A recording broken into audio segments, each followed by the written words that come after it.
Can you hear me now? Yes, perfect. Sorry, Okay, dialed perfect. in. It was my bad. Getting that all dialed in. Awesome. Well, it's wonderful to see you. Good morning, beautiful people. Afternoon, evening, practically for some of you. So let's get ready to rock and roll. I don't have my jazzy countdown timer today.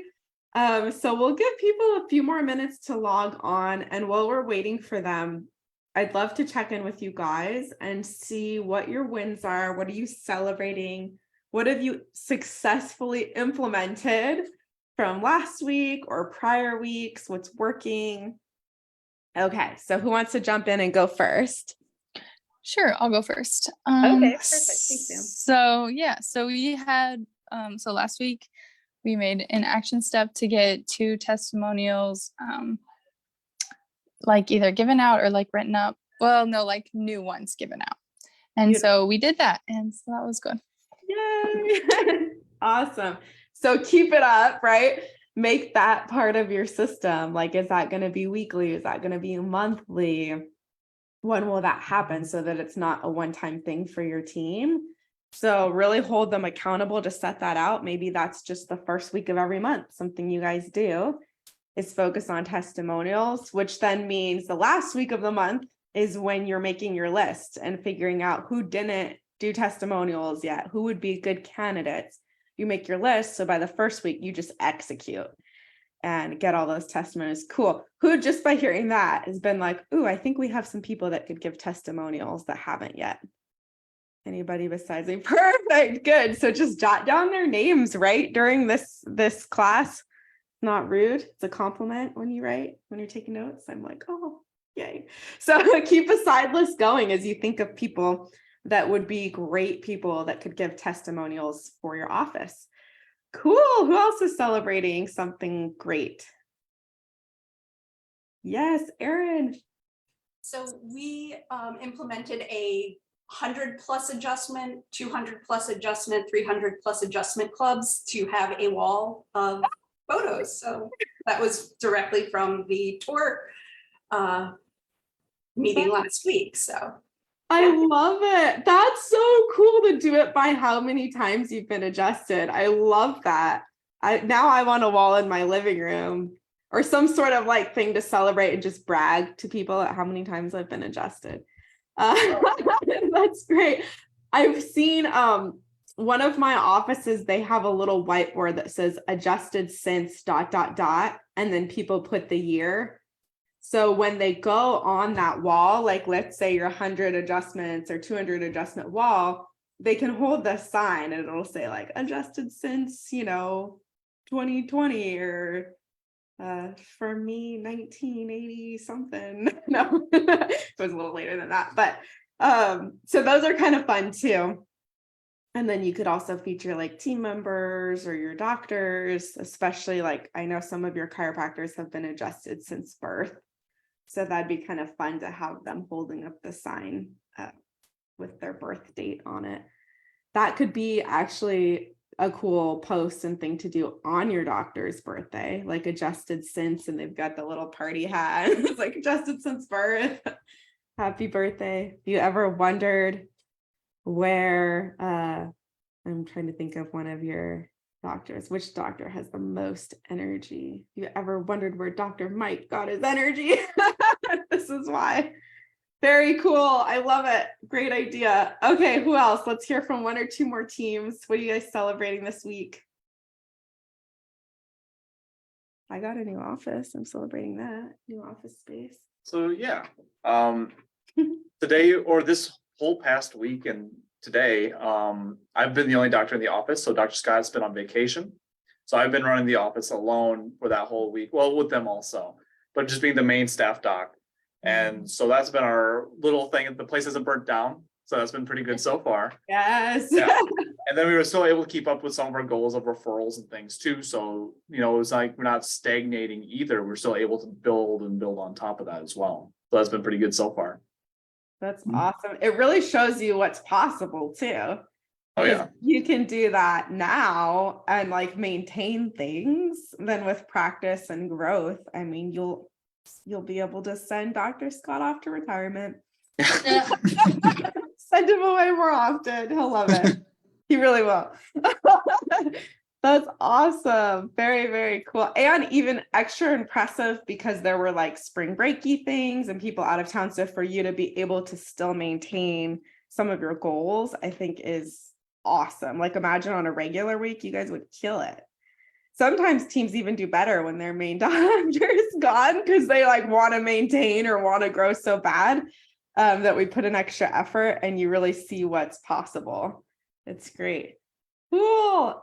Who else wants to share? Ooh, it's sunny where Andrea is. Nice. Little sunbathing. Anybody else? Okay, so let's dive in. So today is all about strategy, the strategy of CA achievement. You're going to love this. And Sam, this is really good preparation for our one-on-one call later too. So I know that a lot of times my style can feel like a little more woohoo, for lack of a better term, or like, oh, envision this, feel this way. I've just found that that's more effective, and you guys are killing it. You're getting great results along the way, reporting back huge wins, practice growth. So it's definitely working. However, it's also very important to have a really strong systems in place, which most of you already have really strong systems, but this is going to be a check back point to see like, how are our systems and to really complete the cycle of action. So today we're kind of going into the strategy part of our mind. You're going to take tons of notes. You definitely need at least 2 clean sheets of paper. So make sure you have like 2 empty pages in your notebook each person, or 2 clean sheets of paper accessible. We're going to make some charts. It's going to be fun times. Okay. So who here besides me has ever felt like, maybe currently feel in this moment now, like you have too much to do in too many categories, like it's too much to possibly manage to get it all done? Has anyone felt like that? And almost like you're just treading water, like you're just like doing a little here, and then you eventually feel like you're putting out fires because that takes all your time, all your energy units is doing the things that are urgent right now. And then you have to move to the next thing that's moved up to urgent right now. And then it just goes on and on and on. And the same experience perpetuates over and over. Anyone besides me? I see laughter. I see a lot of people. Okay, cool. It's like the life of a CA, right? But then taking it a step further, you not only have that, in your role as a CA, but then you have it in all your other roles. Like your nutrition and health maybe gets neglected because I know for me, sometimes that's the first thing that will go when these other like urgent emergency things are coming up because they involve other people and we tend to do more for other people than for ourselves. Maybe your work life takes away from your family life takes away from your work life. And it just feels like there's lack of balance, or like how is it's impossible with how much you have to achieve to find that balance. Anyone besides me? Yes. Okay. One last question. Then who here besides me, and this tends to be like a pretty feminine trait, when this happens, there's times where it's so intense that you just have to essentially check out, whether that's like watching a TV show or doing something that like isn't helping, but you have to, because you just need to take a moment for yourself, or like just need a moment to kind of escape from the stuff. Anyone besides me? Maybe it's marijuana.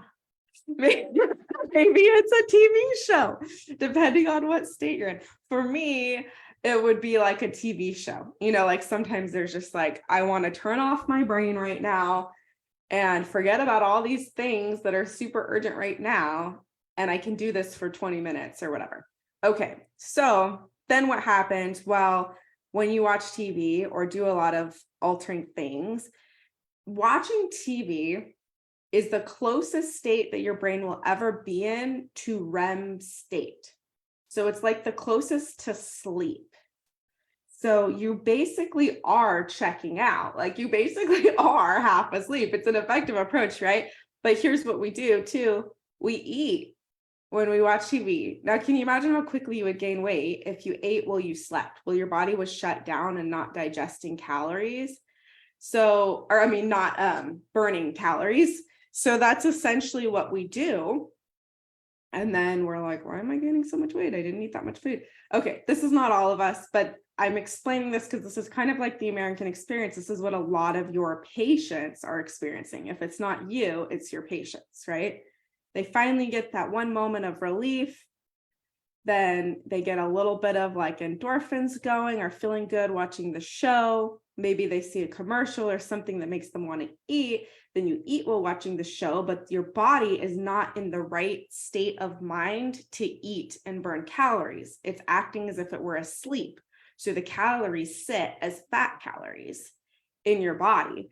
So it's like the opposite of a biohack. It's like an anti-biohack of how to gain weight quickly. And by the way, no judgment here. I do this. That's how I know, right? Right. I've done this before. So no judgment, but it's just kind of like the culture that we're living in today is demanding so much out of each individual, each human, that it is nearly impossible to achieve these things, right? And there's this illusion, especially as women, since we've got all women today, that we could do it all. Right? You can work, you can have the fun, you can do this and this and this, you can do it all, and you could do it all really damn good. And it really is an illusion because something gives. And what I've found, two things. One, I want to remind us all that most of the time we feel stressed, arguably all the time we feel stressed or overwhelmed, is when we're focused on other things than what we're doing right now in this moment. So when you feel stressed and overwhelmed, it's not actually that moment. It's focusing on all the crap that there's nothing you can do about it right now, right? Then it creates stress in our body and overwhelm, which also prevents our body from effectively burning calories, right? Even effective breathing, which we all know the health benefits of breathing. Okay, so after that, I want to share with you two things that I find as hacks for this type of lifestyle, this type of culture that we're in, because it is the way that our world is, right? We all agreed that we felt that way, either currently or reoccurring on a regular basis. So there's a couple things here. I'm going to address the strategy side and a little bit of the mindset side, because I know we get a lot of requests for that. The first one is I call it chunking. You may have heard like time blocking. Has anyone done time blocking or tried it before? Okay. So it is 100% not effective if you don't do it. So write that down. Time blocking is 100% not effective if you don't do it. And then add the word consistently. Time blocking is 100% not effective if you don't do it consistently. Okay. Because here's what some of us will do. We'll try it. And then it works when we're doing it, but then you'll get distracted or be on a roll with one thing and adjust, and then you get out of the habit. So you have to create a habit of time blocking. It's hard at first, but then once you do, it's really effective to find some sort of balance.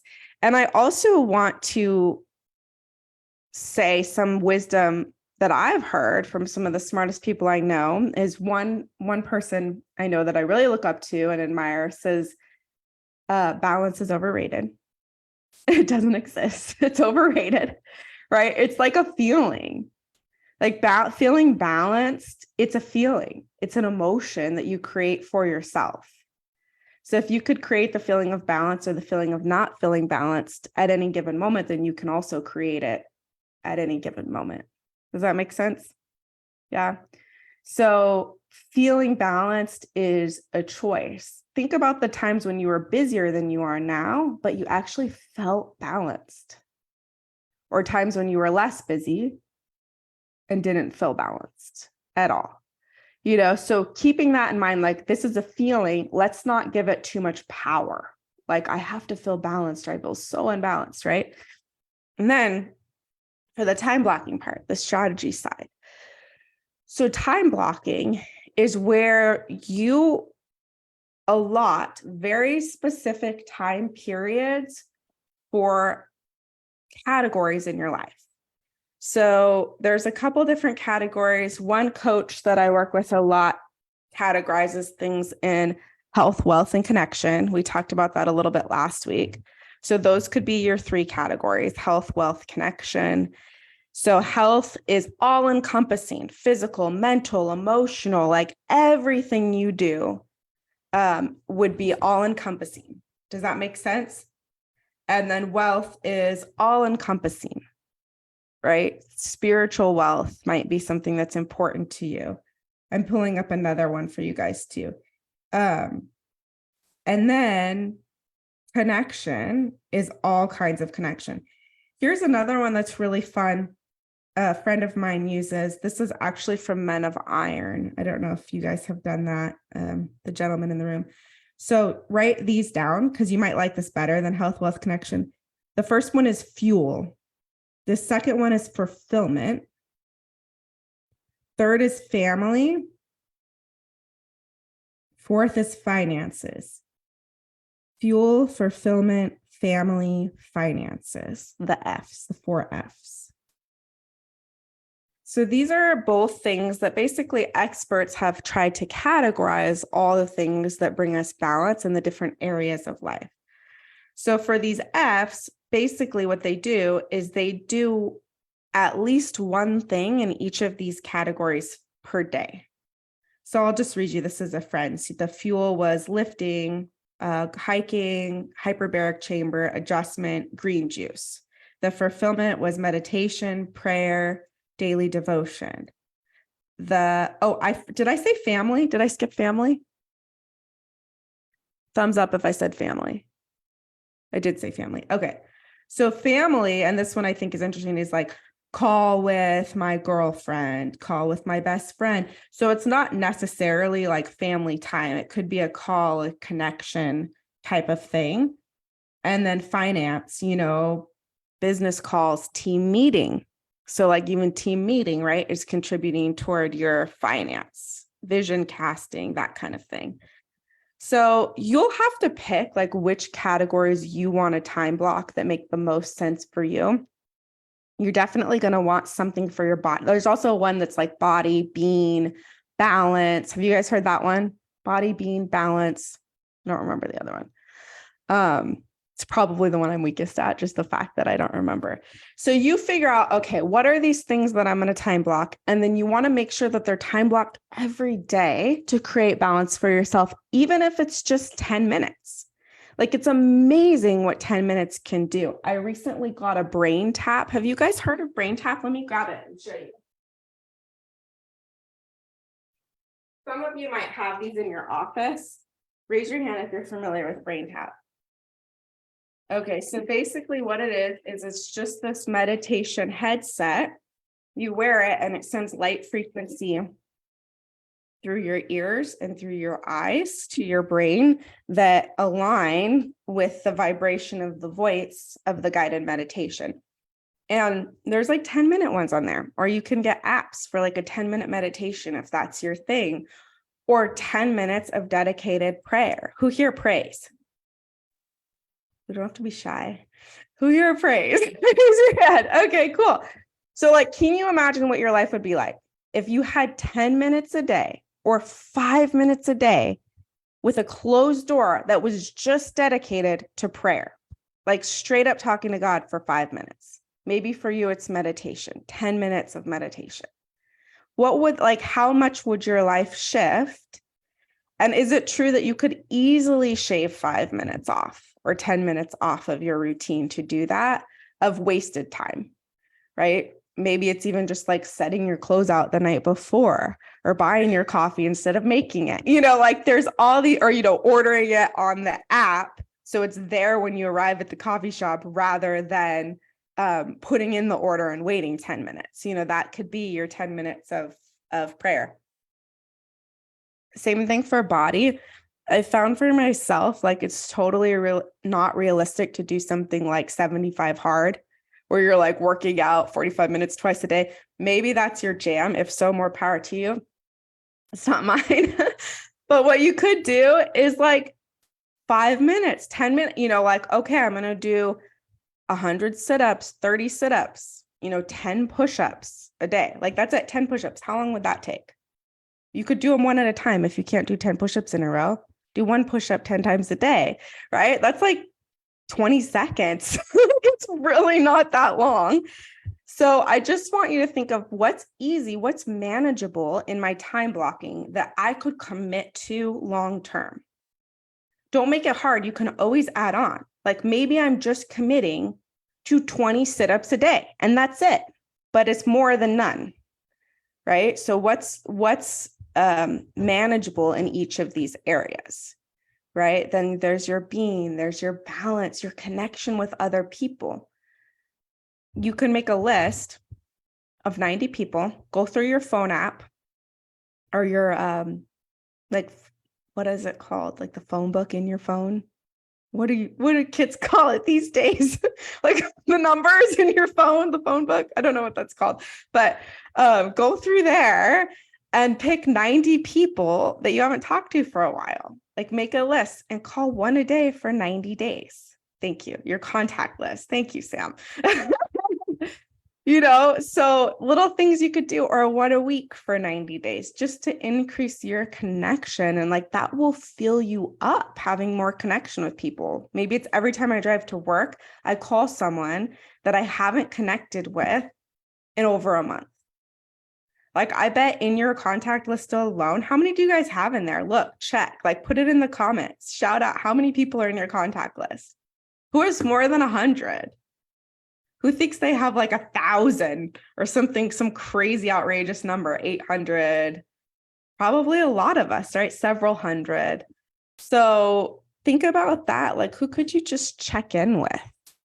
And what's cool is last week I had a meeting with a lady and she said, my mission in life is to be a blessing. And I found that I get blessed, like be a blessing and be blessed. And it's so true. Like when you take time to connect with these people, you're going to have all these gifts. Like there's going to be all these ways that these people, your friends, your family, people you've met just once are going to come back and help you and serve you and support you in your mission and what you're doing, make your life easier. It might be just a conversation of like, hey, I heard about this organizational app. Then you do that and it shaves time off for you, So, I mean, that's not the intention behind it, but you will find the more you increase your connection, with people that you've lost connection with, the more you'll find those personal benefits and fulfillment. Okay, cool. And then, so time blocking, it's basically the exact same thing you do for your doctor with scheduling, but you're going to do it for yourself with your life. So how like shout out or put in the comments, how long is your new patient visit? How long do you time block for a new patient? I'm actually really curious. So shout this out. Pick yourself off mute. How long do you time block for a new patient? How long do we time block or how long does it go? How long do you time block? 30 minutes. 30 minutes. Okay. So your doctors will need to watch the rewatch of this one. Okay. So how long do you time block for a re-exam? Anybody, take yourself off mute. Re-exam. Depending on the re-exam, like we time block 15 minutes, but it really doesn't ever take that long. Okay, cool. How much do you time block for an adjustment? 5 minutes, Sam says. Okay, cool. How much do you time block for a report of findings? I'm like 60 to 90 concerned minutes. that some of you are staring at me. Do we need to do a lesson on scheduling? You guys are scaring me right now. Time block 30 minutes, but then we tell the patient 60 to 90 minutes for like start to finish. Okay. Interesting. Okay. So we should do a one-on-one with your office, Infinity Wellness, on scheduling and cluster booking. Like, I think we should get that really honed in and maybe even do it with doctors. See, this is good. There's a gift of communication where we would have never found that if I wouldn't have asked that question. So it's really the same thing, but for your entire day. So this takes an initial time to really geek out on your entire day and your entire week. Like it's going to take a couple hours to put in, but it'll bring you massive freedom. So from the moment you wake up and open your eyes to the moment you go to bed, you're going to time block the shit out of it. And what you can do is actually time block in like breaks or spontaneity and fun things as well too. You know, if that sounds terrible to you to like time block your whole day, keep in mind, most of these things are going to be things that you want to do or fill you up. Or if you need variety, then time block in some variety when you would have it anyways, you know? So does that make sense? So it's literally like, okay, my alarm rings at 6, from 6 to 6:15 is like snuggle time or whatever. You know what I mean? 6 to 6:15, I'm going to be waking up slow. And during that time, I'm going to say positive affirmations or things in my head, positive things about the day to come.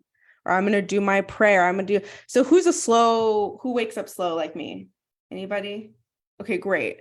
So for you, that is valuable time. So don't cut it out. Don't be like, I can't wake up slow. That's, you don't have to not be you. Make it more effective. Make it on purpose. Wake up slow on purpose. Where I have 15 minutes. Great. I normally have 10. I'm giving myself 15-minute time block, but that's also going to be my meditation, or that's also going to be my prayer. You know what I mean? And then you just go through and keep blocking. So I want you guys to write down right now, get committed to what categories you're going to use for your time blocking. Do you like the F's? Do you like the B's that we went over? Do you like the wealth, health, and connection? And then what would it look like to sit down and actually time block out your day to bring yourself freedom? Like this is really, really about freedom and consistency, because otherwise what's going to happen is certain things are just going to go on the wayside. And if you put 5 minutes into a project, 10 minutes into a project every day, it's amazing how quickly you'll get it done. So who here wants to do this? Who's like, I want to time block, maybe not my whole day. Maybe I'll time block the first half. Maybe I'll time block every day except Saturday's free day. Raise your hand if you're like, I'm going to do this. Okay. So here's your first assignment. I'm going to give you about 4 minutes to do this. Look at your calendar on your phone, your paper calendar, whatever you have, and pick a time where you're going to make your time block schedule. So I would give yourselves like an hour. You might not need it. Some of you can do it in 15. Some will need like 4 hours. So for starters, give yourself an hour this week that you can sit down uninterrupted and do your time blocking. Or let's say even in the next 2 weeks. And if you need help in the nitty gritty, like everybody's is so different, but definitely feel free to reach out and I can help you with this. And what you're going to find is when you get solid on this with yourself, you're going to do a way, way better job being the scheduling bouncer and keeping your doctor's schedule. Because when we respect our time, other people respect it too. Other people will not respect your time until you respect your time. So when you respect your time and you have those time blocks that are dedicated, then guess what? You're going to be better about that for your doctor and like laying down the law. And we're going to teach our patients the importance of that too. Like this is how the doctor has 20 minutes to meet with you outside of adjustment hours to sit down and go over this with you. So we're going to get it so honed in that the patients know the schedule. They know what's expected. They know all of that. And obviously our doctors too. That's an important part for them to keep their schedule as well. But a lot of times we have to help them with that because they're in the flow. Like it's really hard for a lot of them to keep things timely when they're doing it, when they're producing the healing. So that's where the team steps in and really keeps the schedule super tight and keeps it moving really quickly. And sometimes you actually have to create the illusion of busyness to keep your doctor moving quickly. So I used to do this too, like even if we didn't have a ton of people at that moment, like I'd make sure they were all like clustered going back to the doctor. Like I'd keep the flow moving really quickly. I took the chairs out of the front so people couldn't sit and wait, so they were all there. So you just have to really keep the flow going really well, especially if you cluster book. And then, which is something that if maybe we'll do like a one-on-one with and put it in the group, like a 15-minute on cluster booking. Raise your hand if you cluster book. Yeah, woohoo. So cluster booking is just where instead of like each patient, you schedule 15-minute, 15-minute, 15-minute. Instead of that, you just have adjustment times. You have like 8:45 or 9:45 in the morning. And in the afternoon, you have 4:45 or 5:45. I think most of us have already done this tune-up on your schedules. But what's really cool about that is you can pack it, get a bunch of people in, get the flow, get the energy up. And it also like helps your chiropractors move quicker if there's a lot of people. If they can only see like the one patient in front of them, they may take a little more time with them. So open floor plan is good for this too. Okay, thanks guys. That was a lot on that, but hopefully it was helpful.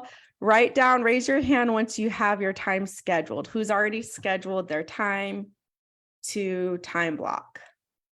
Okay, cool. Then there's one more thing I want to show you as well. Before I do that, go ahead and get up, move around a little bit. We've been sitting, focusing on this quite a bit. Move around a little bit. So at this point, you all have your categories that you're going to time block. You have your date set to do your time blocking schedule. Oh, shake it out. Take some breaths, grab some water. This next section is something I love and utilize a lot more than time blocking, and something I'm somewhat of an expert in. I actually get brought into different groups and events and things to specifically teach this. In 2 weeks, I'm going down to Newport Beach to GrowthCon, which is going to be awesome, and teach this segment that you guys are about to learn now on really the strategy of achievement and really taking your goals, your vision, what you want, and making them reality. So there's 4 things, 4 categories that we need absolute clarity on to meet your goal and your vision. So now with these 2 things, time blocking and this strategy I'm going to show you, it really covers everything because you have your time block to put little pieces into each piggy bank, right? You have consistency already built in. You're going to be consistent every single day with these things. And then what I'm going to show you now is getting super specific with your goals and vision to make sure that you accomplish those things. Does that make sense? Vision without execution is just hallucination. Vision without execution is just hallucination. So we can say, hey, I want to do this. This would be so great. But it's not until you actually do it that you're going to produce the results. So it's like Nike says, just do it. Just do it. Like make this the time during the next 20 minutes that you do this, like that you implement it. So it's not something on your to-do list for later. Okay. So the 4 categories we need 100% clarity are as follows. The first one is the decision that you're making. So we actually really just did this. You made the decision to time block, right? So the decision that you're making. Now, there's a couple of things we need to know about your decision. 1, it's an action item. It's not a feeling. It's an actual action. 2, it has to be very specific. So it can't be like grow numbers or get more referrals, right? It has to be get 10 referrals a week, grow to 20 new patients a week, do like it has to be so dialed in, so measurable that anybody, my 3-year-old could read your decision list and understand it. Okay. So when you do these decisions as a team, make sure there's something that if you hire a new team member tomorrow, or God forbid, you're all in a plane crash or half of you, and the new team members come in, they could pick up where you left off. on those decisions. That was real dark. I'm sorry, guys. I don't know where that came from. Okay, so your decision is so darn measurable, right? It's so clear of what it is. Like my decision is to work out 15 minutes a day, right? Is there any wavering on that? Is it to get up earlier? No, my decision is to get up at 6:45 every day or 4 a.m. if you're part of the 4 a.m. club, like whatever that is for you. So it's measurable and it's an action step. It's not a feeling. Okay. The second category is your by when. When will this be accomplished? Or at least this step be accomplished? No matter what, hell or high water, when are you committed to having this done? So you guys just did that too. You put on your calendar exactly when you were going to time block. No matter what, by that time and day, during that hour, you're going to get your time block done. Okay. Then the why. This is where it gets really good. Your why is your leverage. And your why is typically why things do or don't happen. And this is going to translate to patients. So watch this. Have you ever had a goal? Raise your hand if you've had a goal on the list. It's measurable, it's specific, you have a by when, but for whatever reason, it doesn't get done on time. And it gets pushed to the next one and the next one and the next one. Who has had that before? Yeah, you're like, oh, we've been going for 10 new patients a week for 8 years. It's like never quite happened. Well, first of all, that sucks. You don't suck, that sucks. It's just a bad system. So one, you might want to break down your goals into decision actions. So maybe it's too big by itself. Maybe that needs to be 10 decision actions or 3 decision actions, right? Maybe the first decision action is that you're going to get 1 reactivation a week, and that's going to be a new patient. Maybe the second decision action is you're going to get 1 referral a week. You know what I mean? So see how these things contribute toward the 10 new patients a week, rather than 10 new patients. And each week you're like, oh, that's really hard. Like we have to ask so many people or whatever that is. So your why is going to be your leverage.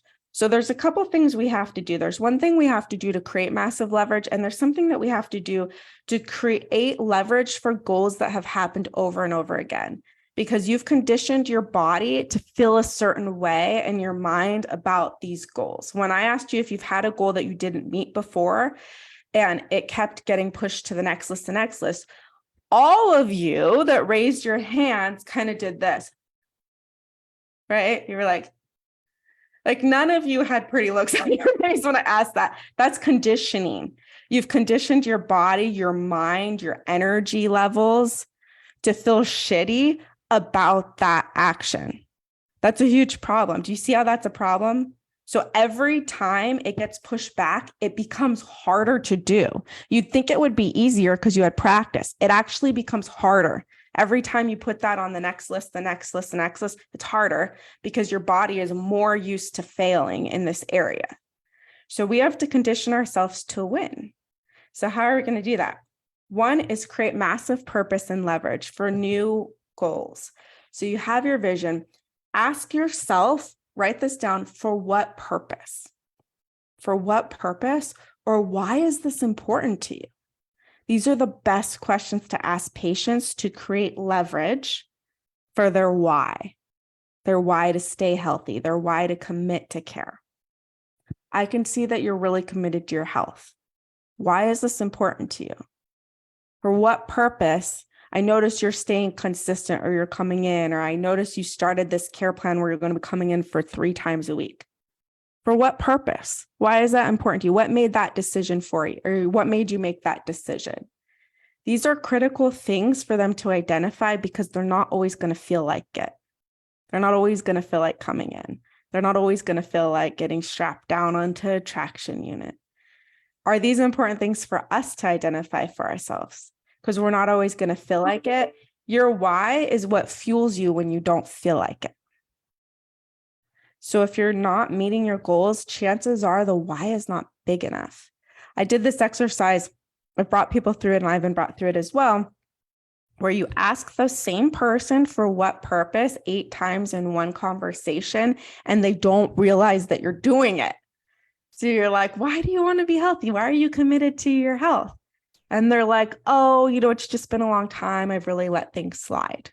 And then you repeat what they said. Okay, you've let things slide. It's been a long time. So now you're committed to health. Why is that so important now? Oh, my family deserves it. That's awesome. Your family deserves you being healthy. Why is that important? For what purpose? So you can ask this several times. And what you'll find is you can create life or death leverage for yourself or others by simply asking the question, for what purpose? Roughly about 8 times. And you'll build more and more leverage, and it'll layer. Who could see how this would be possible? Yes. Okay, cool. So you can practice on each other when you have these. Anytime you set a goal or vision as a team, make sure that you build up so much purpose, so much conviction for that there's no room for anything else. This is where your certainty comes from, where it will absolutely happen no matter what, because there's so much purpose behind it. Why do you need 10 new patients a week? For what purpose? If it's just to meet your goals or your bonus, like, that sucks. That will never fuel you to do it. Maybe once, but not again.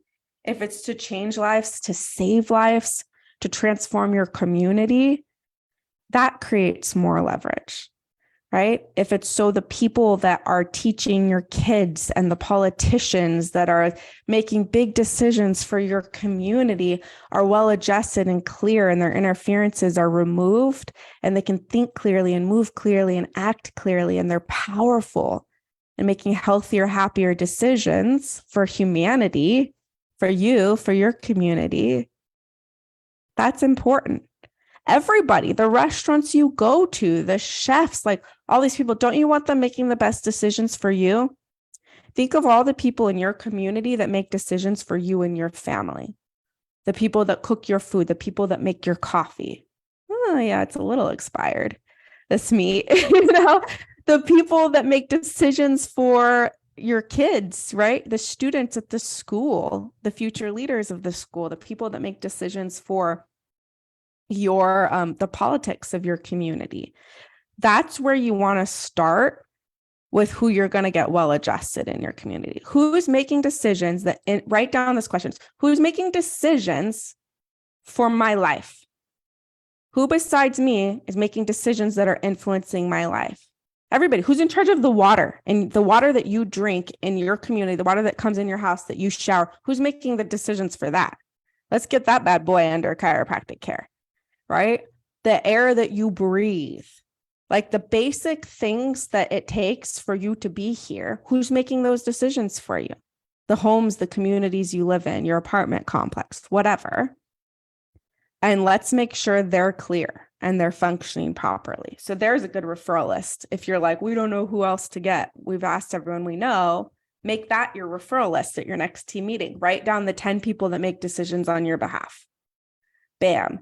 Okay, let's go target them. Let's do something specifically for them. We do a teacher day, we do a politician referral day, or a class or event for politicians to thank them. How about the police? They're making some big decisions, right? The firefighters, like all of those people. Okay, that was a little tangent, but for what purpose? For what purpose? Then you're going to ask yourself, if this is something that you've had before, and this is important to ask your patients too, have you had this goal before? So if they've told you like, oh, I want to be healthier than I've ever been, or I'm really ready to commit to health, have you had this goal before? We must know that about our patients. Most of them, yes, they have. So then we need to ask the question, why is it more important to you now than it's ever been before? Why is it more important to you now than it's ever been before? Or why are you more committed to this now than you've ever been before? Does that make sense? And we've got to ask that to ourselves too, to create more leverage than we've had in the past. So after this call, these new patient goals, these personal health goals, the personal balance, freedom goals, whatever they are, why is that more important to you now than it's been in the past? That's the place that people act from, and that's the place that people are consistent from. When your shoulds become musts. So how can you make your shoulds musts? That's the question only you can answer. Why is it more important to me now than it's ever been before? So that could be like a question. Who works one-on-one with patients? Like you're back there, you're either like doing rehab or laser or adjusting, like who actually has touch time with patients or whatever you want to call it. Okay, almost all of us. So this is a really good question for you to ask your patients. I can see you're really committed to your health. Why is this more important to you now than it's ever been before? This is a big key to creating lifetime patients. This is a big key to starting referral conversations. You'd be like, I want to be healthy for my family. Great. And don't they deserve the same kind of health that you're experiencing? Don't they deserve the same health benefits? So why haven't you brought them in yet? So when are you going to bring them in? So see how these questions lead right into referral questions. They lead right into lifetime commitment questions. And let's just like cut to the chase, right? Do you see how I just got to the point with that? No more nice guy of like, oh yeah, we see kids here. Oh, we see families here. That's cool. Wouldn't it be cool for you too? Like tell them the truth. Tell them the truth. Your family deserves this. Same level of health. Don't you want them to live long, healthy, strong lives like you too? Great, let's get them in. We're going to help you find a way to make this possible and then help them find a way, even with time and money, right? Then the last thing, the fourth category for your visions, the strategies of success and achievement for CAs is resources. Resources. So what resources do you have to make this possible? I am a resource junkie. I'm absolutely addicted to my resources, like a resource whore, for lack of better terms. Okay. So I am so dedicated to resourcing out everything I can possibly resource out. And I found like the more I utilize my resources, the more people I can serve and love at a higher level. And that's my goal, to serve and love people at a higher level. The more I utilize my resources, the better I feel, the better my relationships are. The more I utilize my resources, the more opportunities I create for other people.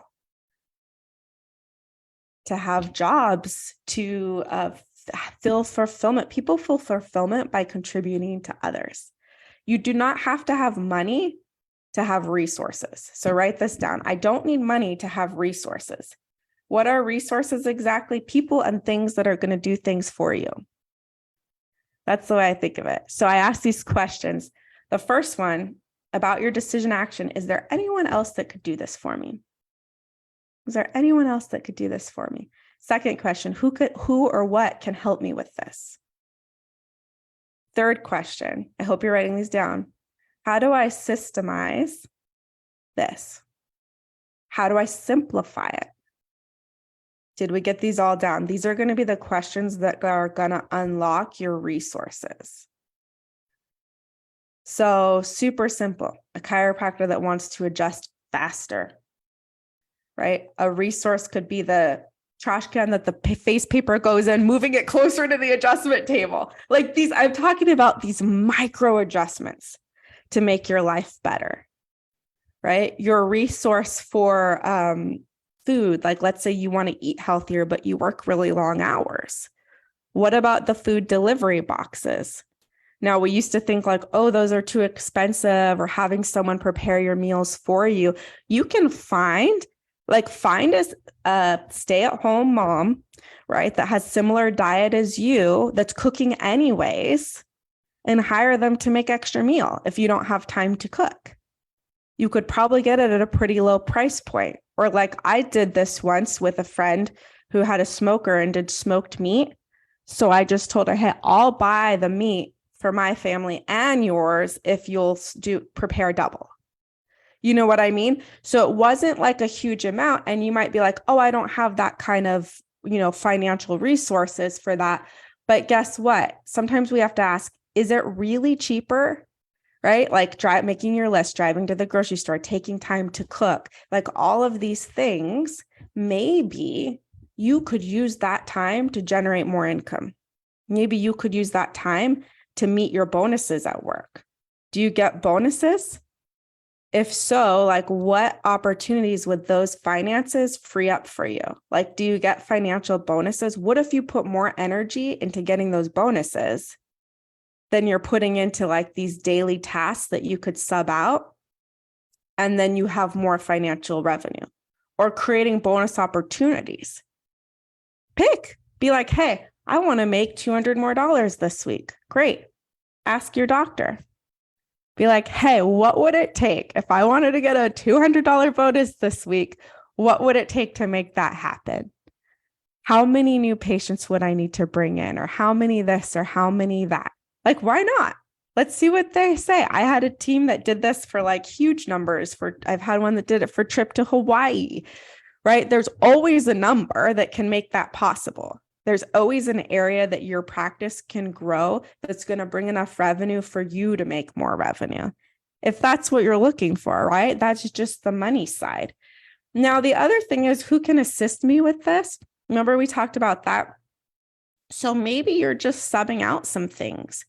So this is where, like, if the decision action, let's say I'm at the front desk and my decision action is to do inactive calls, right? Or my decision action is to bring in, schedule out all my re-exams. It's okay to task people on your team to help you with that. It's okay to go through your recall list and highlight specific people that you don't really have rapport with and task people on the team to do that. It's okay to say in the pre-shift huddle, hey, my goal is to schedule all our re-exams or schedule all of this today. Can you guys support me in that goal? Can I count on you to talk to the patients that need this? Write this down. Can you support me in that goal? Write this down. Can I count on you to ... It's okay to even ask your chiropractor that. They would love that. If you're like, my goal today is to schedule all the makeup visits that patients have lingering. Can you support me in that? Or will you help me with that by reminding patients when they get adjusted to schedule their makeup visits? This is the difference between a good CA and a great CA. A great CA anticipates the needs of the practice in advance and can politely, elegantly task their doctor in supporting them with that. It's like a very symbiotic relationship, right? You're getting these things scheduled and done that are the goals of the practice. And by doing that, you can't do it all, neither can your doctor. So we have to really work together, but you have to be the one that keeps it organized. You have to be the one that makes it happen. Hey, Jody Green or whoever, that was a real person, by the way. So blurb that out of this recording. So she's actually a really awesome chiropractor, like amazing. I don't know why her name popped in my head, but whoever it is, might be someone that you don't feel particularly connected with in your role, but they have 3 makeups. So you need to come to the team meeting prepared the day that she's coming in, that Jody's coming in, and say, hey, I noticed last night when I was prepping for this team meeting, or last shift when I was prepping for this pre-shift huddle, I noticed Jody Green has 3 makeup visits. I'm going to get those scheduled for her today. Would you guys help me? Can I count on you to remind her to schedule her makeup visits? So like, you're keeping it organized, right? But you're tasking each other. Like, you guys, who has more than, including your doctor, who has more than 2 team members? Maybe 2 doctors and a CA, maybe 2 CAs and a doctor, maybe 5, right? You guys need to become obsessed with tasking each other and guiding the goals and the conversations of the practice for the greater good and the greater vision. Does that make sense? Yes. And okay, we do have a chiropractor here with us at Live Aligned. Can you share with us, how much would you love this if your team asked you for support in the practice goals? If they were like, hey, my goal is to have Sam, Alexis, and Jody schedule their families today. Can you help me support me in that? Would you share with them the importance of family care? Like if they said that in the pre-shift, would you be on cloud 9? Yeah, I love that. Yeah, be great. Totally. And we have to keep it organized. Like it's not realistic for our chiropractor to do this. This is our job. So that's the resources. So look how like you can just sit there up front. Like if you're organized with this, you're using your resources. You could enjoy sitting up there up front and having patients come to you and say, hey, I want to schedule my family. Is that way easier? So in that case, your chiropractor was your resource or your rehab person. It doesn't have to all fall on you. It's actually not supposed to. Like as a CA, you're managing the moving parts. You're tasking your patients with referrals. You know, you're tasking your patients to help you with this. You're like the puppet master, right? Keeping it all organized. Okay, cool. Questions. Thank you guys. I was super long-winded. Thank you for listening. Was this helpful? Are we absolutely clear on how to time block? Or give me some hearts. Give me some thumbs ups. Yes. Are we absolutely clear on what a decision is? That it's an action.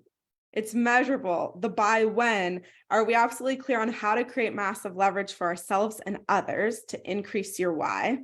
I gave you lots of questions. Are we clear on resources? How to create resources, utilize your resources, think outside the box. Here's one for fun. I'm just going to throw this out there. A while back, I was like, I want some extra revenue. Like there was something that I wanted. So I literally went around my house and looked at anything that I haven't used and put it on that Facebook marketplace, like dumb shit, guys, like stuff that I hadn't used for a long time. And it sold and like I got a lot of cash, right? So there might be something simple. I mean, freaking mug or something, you know what I mean, that you're not using that you could sell. So just thinking outside of the box too. Like where can I find these resources? Okay, questions, comments, thoughts, ideas. We'll do about a 5-minute Q&A here. Questions, thoughts, comments, ideas. Do you guys feel like this was helpful?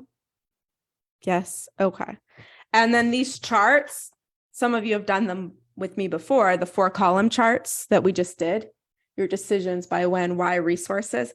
I would do them as a team, a minimum of quarterly, do them on a big poster board. Some of us have done these together, a minimum of once a quarter. So you set out your decisions for that quarter, your by whens, your resources, your why, all of it.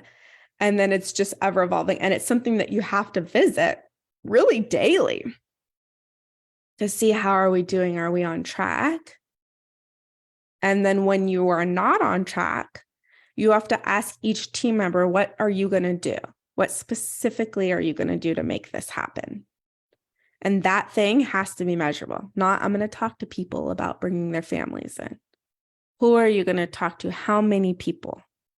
You know what I mean? See the difference? You guys are amazing. Thanks for being here today. Any last questions?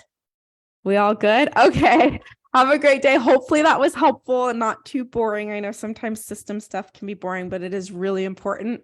And then you can earmark this recording too later or when you bring in new team members.